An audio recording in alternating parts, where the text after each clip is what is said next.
Hello everyone and welcome back to Start Being Happy, the channel about joy through self-love.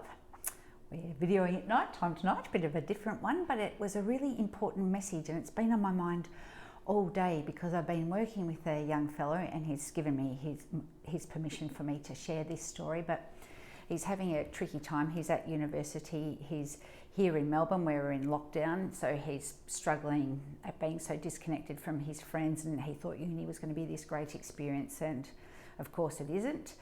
And his parents have just broken up, so he's very distressed about that. And when we were working through some strategies that he might be able to apply to work through this tricky time, he said, look, there's really no point because the world's in such a mess, nothing's going to change and I really can't be bothered.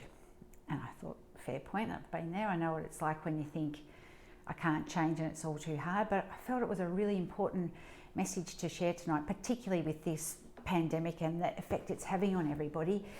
Yes, sometimes when you look out there, everything looks dreadful, but nothing changes until we start doing the work in here. Only then does the world outside start to look a little bit better. And it's really hard, self-inquiry and getting in touch with our shadow side, the parts of ourselves that we don't want to look at, you know, the anger or the rage or the shame in this fellow's case, the loneliness. It's really hard, but until we make friends with that and reconcile ourselves to it and start to come to know ourselves and love ourselves in spite of the painful stuff, the world out there doesn't change. It's only when we really know who we are and we value who we are and we come to know what we've got to offer, then we see where we fit into the world and what we can do to make our little part of the world that little bit better of what our role might be. I'll never forget my teacher, Barbara.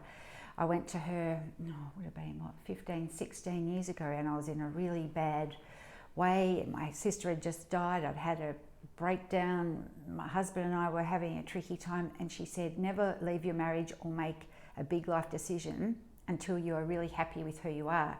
And at the time I thought, oh my goodness, that's impossible. But she's right, she's spot on, and it does take time and it does take commitment. But when you do the work and you come to and resolve your own stuff and come to a place where you really like who you are and you can tolerate the discomfort, then the world out there starts to change. Then you find your place in it. Then you start to see how it can improve and what you can do to help. You know, I hope that makes sense.